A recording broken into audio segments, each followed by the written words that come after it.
noticia del momento.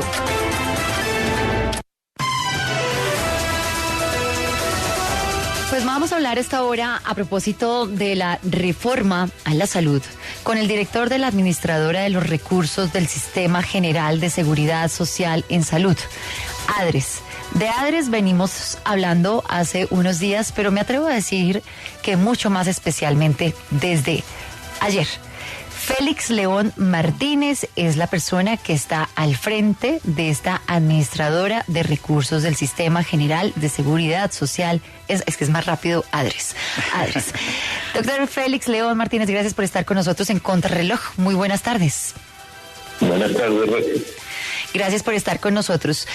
Tal vez la primera pregunta, y que tiene que ver justamente con estos anuncios de reforma a la salud, y la más recurrente hoy durante toda la tarde de nuestros oyentes, o de la que más se ha querido discutir, debatir, tiene que ver con los planes complementarios en las EPS y los planes de medicina prepagada.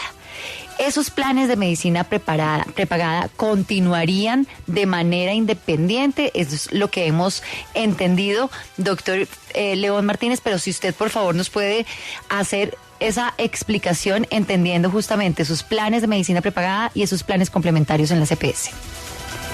Sí, por supuesto, está contemplado en el proyecto de reforma que los planes de medicina prepagada y los seguros particulares pueden seguir esas empresas ejerciendo su labor, que es legal, y de hecho así sucede en otros países que tienen sistemas de salud universales.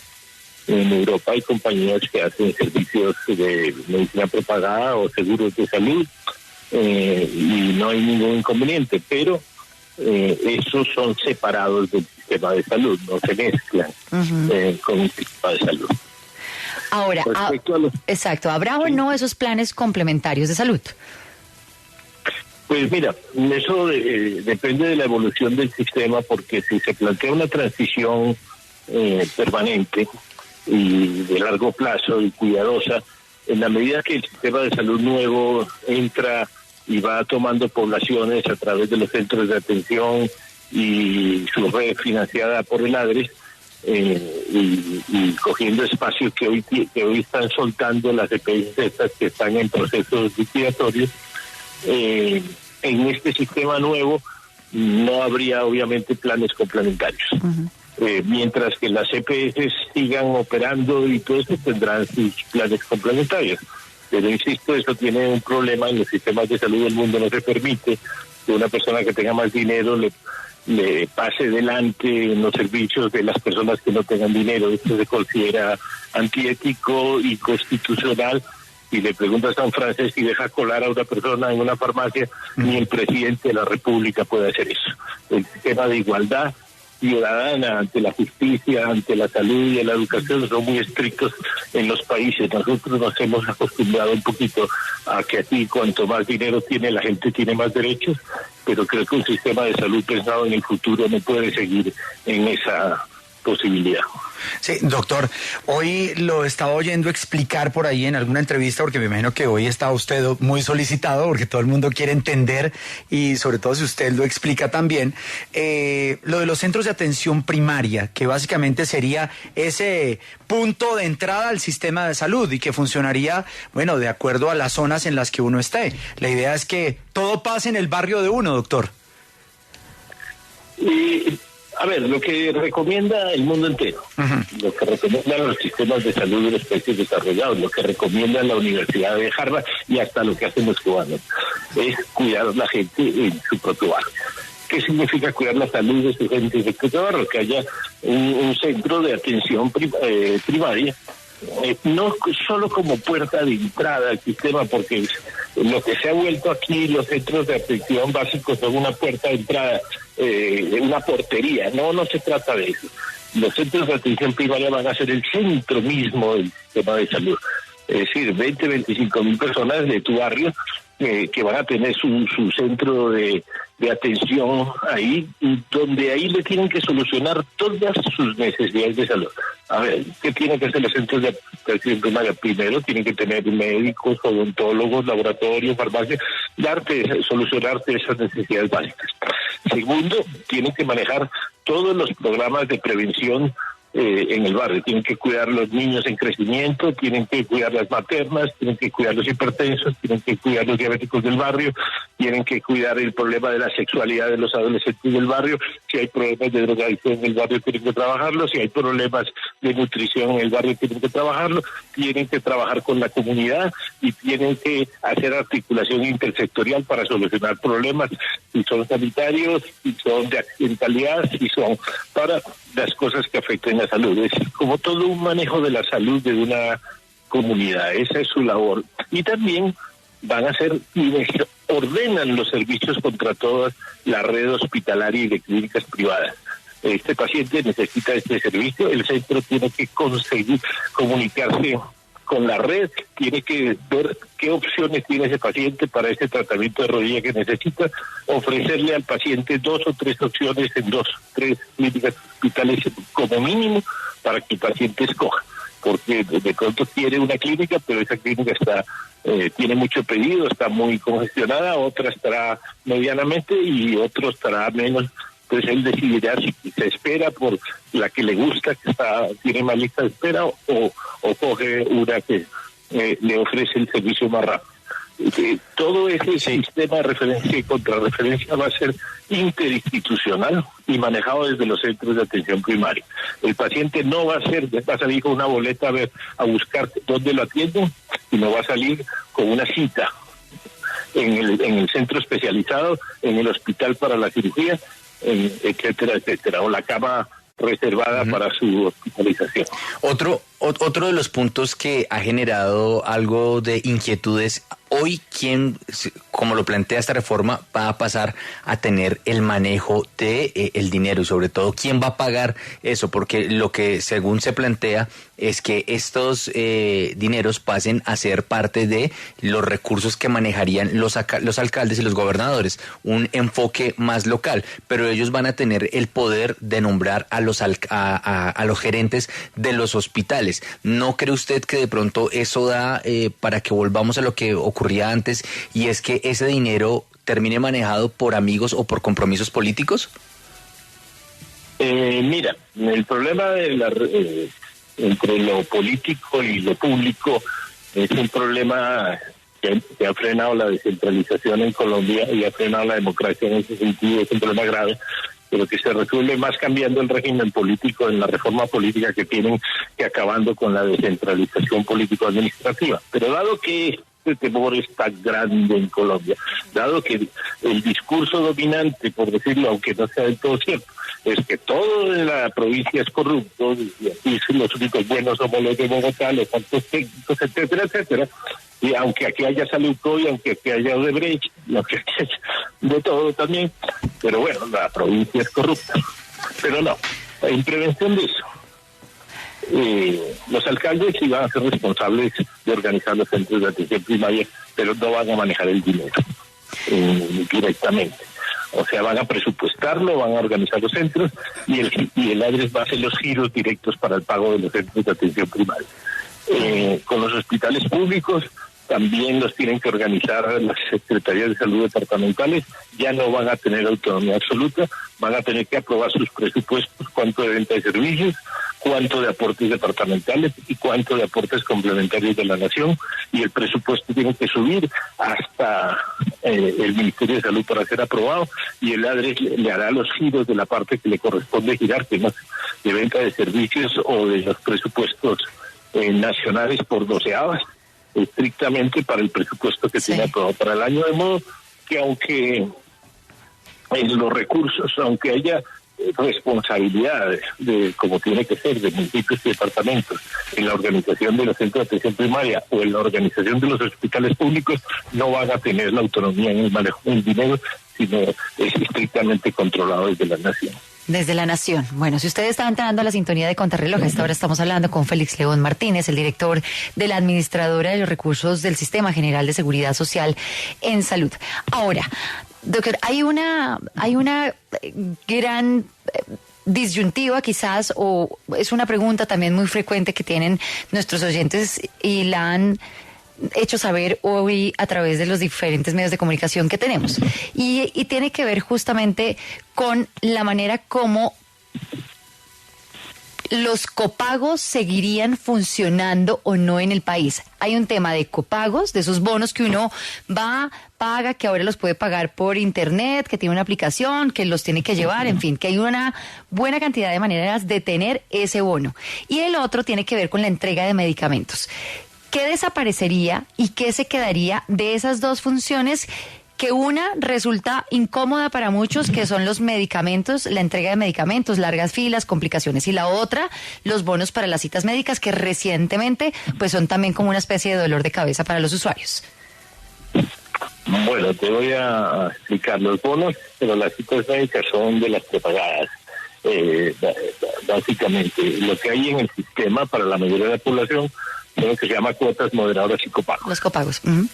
Las cuotas moderadoras son las que le cobran a los ciudadanos cuando van a consulta, cuando van a hacerse un laboratorio, cuando van a la farmacia o cuando tienen un servicio en un hospital, hay una cuotica que tienen que pagar. El problema no es que el proyecto de ley proponga cambiar esto, sino que tiene una orden en el país ya de cambiarlo por la ley estatutaria y la Corte Constitucional. Porque cuando se declaró la salud derecho fundamental, el Estado tiene prohibido poner barreras de acceso al derecho fundamental, de modo que nadie puede decírsele no lo atiendo porque no ha pagado la cuota moderadora, tampoco, ni siquiera pueden decirle que no está al día en su pago de la seguridad social para alegarle el servicio.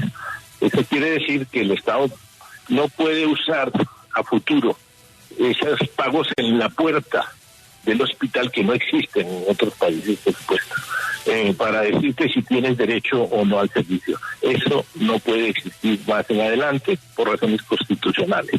De modo que el proyecto de ley simplemente se adapta a eso. En el nuevo sistema no habrá copagos ni cuotas moderadoras para acceder a los servicios. Pero te digo más aún, el sistema de recaudo tiene que ser muy serio, de las cotizaciones alrededor del trabajo de los independientes, pero también va a ser más estricto en la cotización de los independientes que no tienen ingresos permanentes y fijos.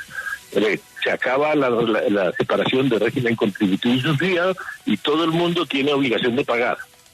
Si no paga por cuotas o por en la pila o etcétera, su seguridad social, el Estado se la puede cobrar mañana, el día que venda un predio, un edificio, si tiene dinero, o el día que declare, porque ahora el Plan Nacional de Desarrollo va a poner a declarar a todos los colombianos sus ingresos. De modo que no puede aparecer gente que no paga en la seguridad social y después resulta vendiendo fincas de 1.500 millones de pesos. El Estado le va a caer ahí y le va a cobrar sus obligaciones con la seguridad social, pero no lo va a dejar de atender en el hospital jamás por estar atrasado o no haber pagado. Doctor, doctor, hoy pues todos hablamos de la reforma a la salud y tratamos de entenderla desde el lado de los usuarios de la salud. Pero ¿qué pasa con esta reforma a la salud y el personal médico? ¿Cómo hacer para que ellos estén tranquilos y que puedan hacer su trabajo? ¿Con qué recursos va a contar esta reforma a la salud para ellos? Bueno, ustedes vieron la dramática situación de los trabajadores de la salud en la pandemia. Que sigue siendo dramática la situación de los trabajadores de los hospitales públicos del país, con meses de atraso en el pago de honorarios, contratos tercerizados de prestación de servicios, etcétera, etcétera, etcétera.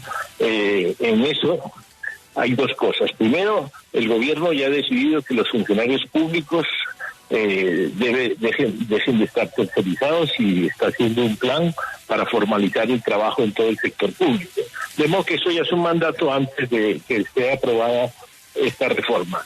Y lo que vamos a garantizar es que los hospitales públicos tengan los recursos para garantizar que sus trabajadores, digamos, cuanto más bajos, más rápido, cuanto los auxiliares de enfermería, primero, esas 400.000 mujeres en el país que prestan los servicios permanentemente de día, de noche, fines de semana, y que les pagan miserablemente por contratos de prestación de servicios, sin cumplir las normas internacionales obligatorias de los derechos de los trabajadores, que están establecidas desde los derechos humanos de 1947, el derecho a las vacaciones, el derecho a la jubilación, el derecho, etcétera, etcétera, etcétera. Van a recuperar los derechos de los trabajadores y se ha presupuestado el recurso para esto. Son los incrementos del gasto, digamos que esta reforma trae dos: el desarrollo de la atención primaria, que requiere un esfuerzo financiero, y el fortalecimiento de los hospitales públicos, que requiere también un esfuerzo financiero porque estaban desprovistos, especialmente aquellos hospitales públicos de zonas dispersas lejanas que no logran vivir vendiendo servicios porque tienen poblaciones pequeñas. Entonces, sí, eso tiene un costo financiero que tiene calculada la reforma para que esas situaciones se pongan a fin la mala situación de los trabajadores. Hay otro tema bien importante a tocar acá y tiene que ver con los especialistas, con los médicos especialistas. ¿Qué tan bien parado está en este momento nuestro país justamente para poder brindar ese servicio? Que bueno, evidentemente es de todos los días estamos y de manera recurrente necesitando especialistas en el país. Correcto, el país tiene una restricción de especialistas bastante severa por dos razones: una, porque no produce lo suficiente, y otra, porque muchos se van al exterior donde tienen mejores oportunidades. Estas dos cosas hacen que en el sistema actual y en el nuevo partamos de una situación de escasez de especialistas. El proyecto de ley plantea una serie de proyectos de gobierno y de convenios a través de las universidades para aumentar la formación de especialistas por un lado. Pero por otro, te quiero decir que se va a acabar, va a tener mucha más capacidad resolutiva el médico general en el centro de atención primaria, de modo que no necesitan estar dando o solicitud de consultas especializadas para autorizar un examen de laboratorio de mediana complejidad, como pasa ahora, y entonces está desperdiciando los especialistas en un sistema medio absurdo de autorizaciones y control de costos. Los especialistas van a tener que atender pacientes y no van a tener que atenderlos para dar una autorización de un examen, como está sucediendo ahora. Para acortar el camino, de modo que cuando ya uno llega al especialista es porque verdaderamente necesita el especialista, según le entiendo. Ok, sí. Y no para que le repita la orden del medicamento que ya dio. Habrá comunicación entre los hospitales y centros especializados con los centros de atención para poder renovar la orden desde el centro de atención del tratamiento, etcétera, porque también, en lugar de usar los sistemas de comunicación, lo que usamos es el peloteo de los pacientes para aquí y para allá. Creo que un sistema nuevo tiene que usar los medios de comunicación entre el centro de atención primaria y el centro especializado para tomar muchas decisiones sin necesidad de pelotear al paciente. Doctor, explíquenos, y a los oyentes de Contrarreloj, por supuesto, esta reforma a la salud incluye 6 facultades extraordinarias que tendría el presidente como una especie de superpoderes. ¿En qué consisten? Bueno, no tengo aquí la redacción a mano de esas facultades. Todos los proyectos de ley de reforma acaban en un artículo de algunas facultades transitorias para hacer ajustes, para reformar las instituciones, para adaptar, digamos, las instituciones al nuevo sistema. Y eso es lo que incluye esta, ¿no? Son unas facultades temporales, todas las reformas legales. No recuerdo, aquí no tengo la lista para verificar cada una de las facultades extraordinarias que incluye, y no trabajé yo específicamente nada de esos artículos. Claro. No los tengo claros, más los abogados trabajaron en ese campo, de modo que no te contesto eso, pero lo que sí sé es que todos los proyectos de ley y de reformas que yo he trabajado en la vida, todos llevan al final las facultades extraordinarias para poder poner en operación los nuevos sistemas o las nuevas reformas. Sí, y finalmente, Rosario, yo creo que todos hoy hemos pasado por la conversación de qué va a pasar con las EPS. O sea, van a seguir algunas o no, y la gran mayoría, manera como se van a girar esos recursos, hospitales y clínicas, de manera directa o indirecta. Claro, y las EPS al final van a terminar convertidas en esos centros de atención primaria. O sea, ¿cómo va a funcionar eso? O sea, ¿cuál es el futuro de las EPS con esta reforma a la salud, doctor?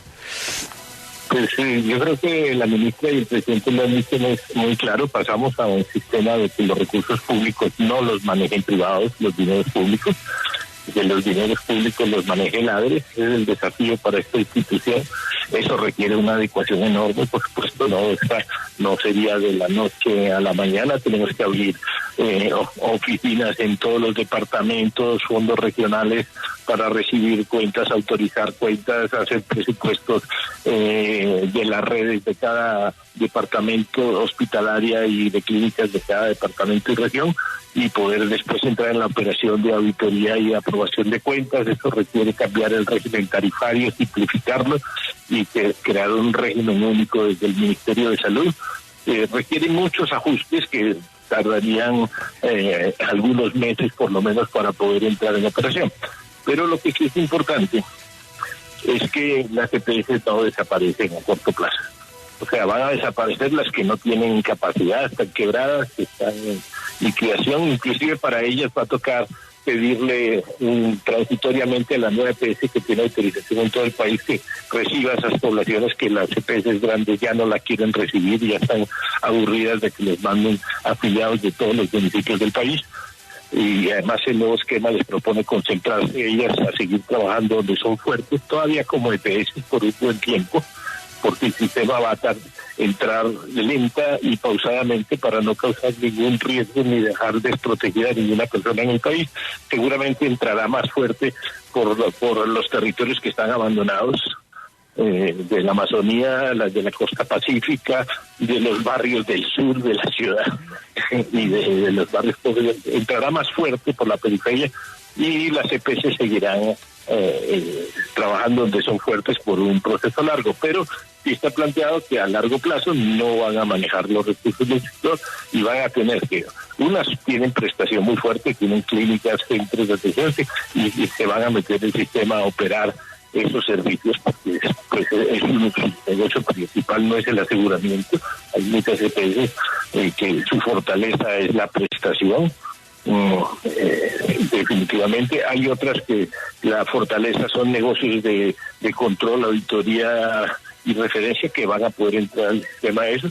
Hay otras que tienen muchos centros de atención que los van a poner al servicio del sistema como centros, en la lógica nueva de centros de atención primaria y con todas las responsabilidades. Entonces sí acabarían en una transformación. En todo caso, por lo que logramos captar de toda esta conversación que estamos sosteniendo con Félix León Martínez, quien es hoy el director de esta administradora de recursos del Sistema General de Seguridad Social en Salud de ADRES, pues es que sí, va a ser una sustitución muy progresiva, que hay que arrancar primero, ¿no? Y que esto va a ser lo más lento como tenga que ser, es decir, para no causar un traumatismo, hay que hacerlo en el tiempo necesario. Así tendrá que ser. Exacto. Entonces, yo creo que vamos a tener muchas otras conversaciones con seguridad, porque este es un tema de interés general, de interés de país. O sea, hay mucha gente poco a poco vamos entendiendo. Mucha gente nos está enviando preguntas. Sí. Pero por el bien emocional nuestro y del doctor, estas preguntas vamos a irlas guardando, porque yo creo que ya el doctor no quiere hoy contestar más entrevistas. Creo que fue la última, la de este momento, ¿cierto? O sea, ya no hay más, a descansar.